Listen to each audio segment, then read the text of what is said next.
Hello students, in today's class we are going to learn about Agarose Gel Electrophoresis.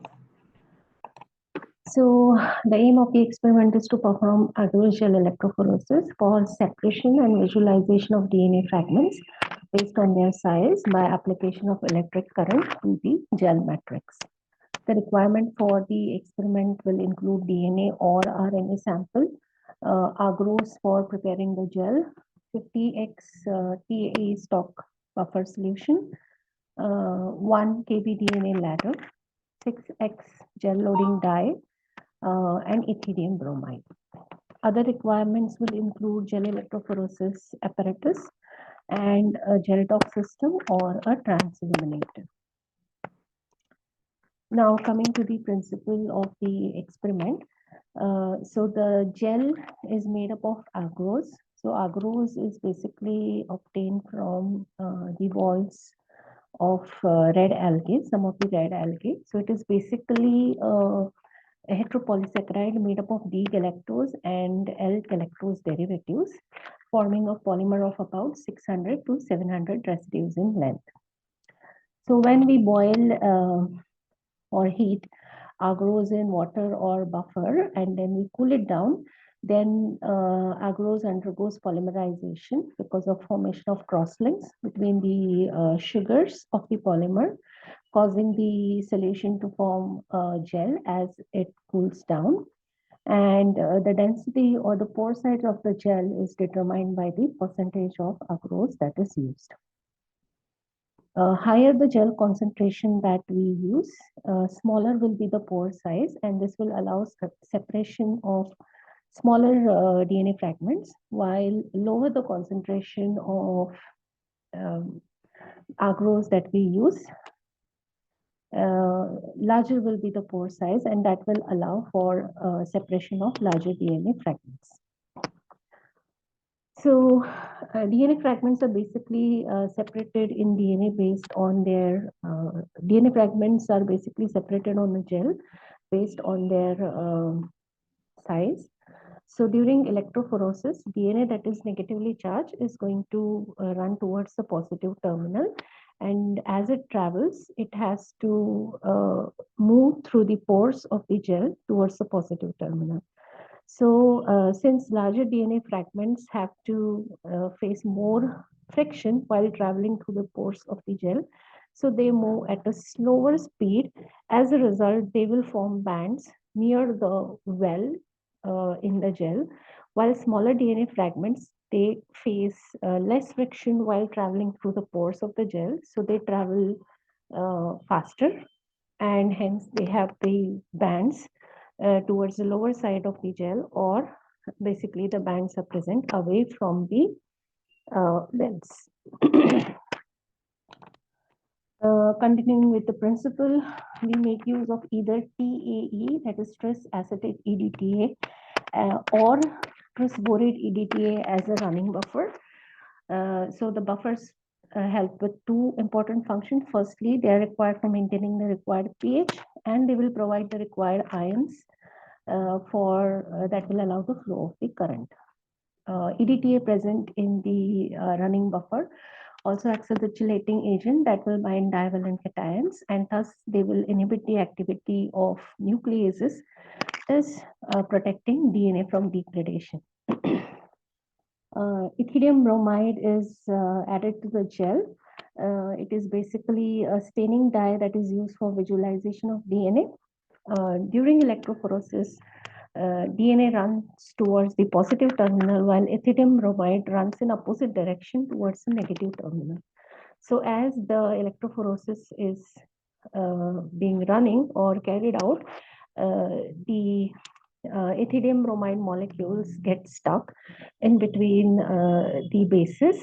As a result, it gets accumulated in between the nucleotides of DNA and RNA. And when we observe under the microscope, this accumulated ethidium bromide appears as a fluorescent dye or a fluorescent color when we observe under UV light. So in this way, we'll be able to visualize DNA under UV light using ethidium bromide staining dye. Then we make use of a loading dye that contains bromophenol blue. It is also known as a tracking dye, since we can track or trace the progress of electrophoresis by looking at the color in the gel, how it is progressing. This dye is also smaller in size than that of the DNA, so it will run further or ahead of DNA. So we know where to stop with the electrophoresis process. Also, loading dye contains glycerol that will add weight or density to the sample. So when we load our sample, the sample will directly sink into the well rather than floating on the surface of the well.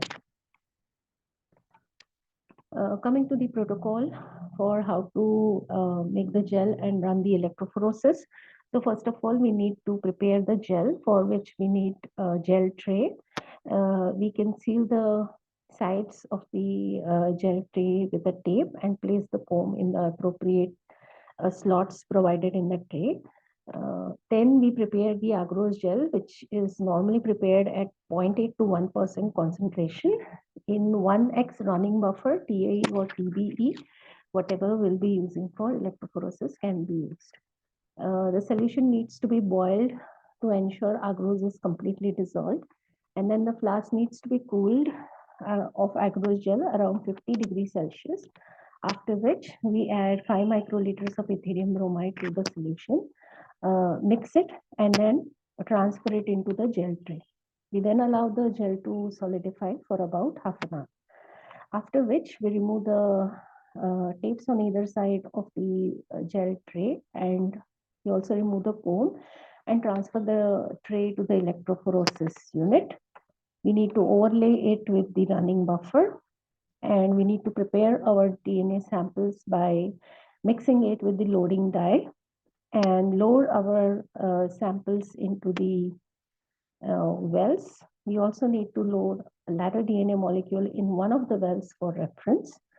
After that, we connect to the power supply and adjust the voltage to about 100 to 120 volts, which automatically adjusts the current to about 90 milliamperes. And then we allow the electrophoresis to be performed till the tracking dye has traveled about 3/4 of the gel length. After that, we remove the gel and observe the gel under a gel dock or a UV trans illuminator and conclude the results.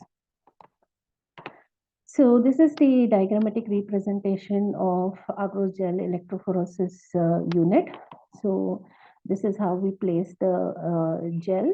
The wells are towards the negative terminal. So we load our DNA samples in the wells, and the DNA will then travel towards the positive terminal, that is anode. We have a power supply that will provide the required amperes and volts for the electrophoresis. Or we have the electrophoresis tank where we need to add the buffer, and we need to ensure that the length, that the height of the buffer should be above the surface of the gel. Then with the help of a pipette, we need to precisely load our samples into the wells. We also need to load, in one of the wells, we need to load the ladder DNA for comparison so that we can identify the size of our DNA fragments. Then we have our results for, so these are the results for plasmid DNA isolation after electrophoresis. This is the reference DNA ladder in the first well. And you can see the size of the plasmid is, it's running around in between the 2 to 3 kilobase per band. So it is around 2.5 kilobase pairs in length. We can also see some genomic DNA contamination in some of the wells, and RNA contamination is also visible in the form of blobs towards the base of the gel. So that's it about Agarose Gel Electrophoresis. Kindly like, share, and subscribe if you like the content and to get direct update on uploaded videos. Thank you.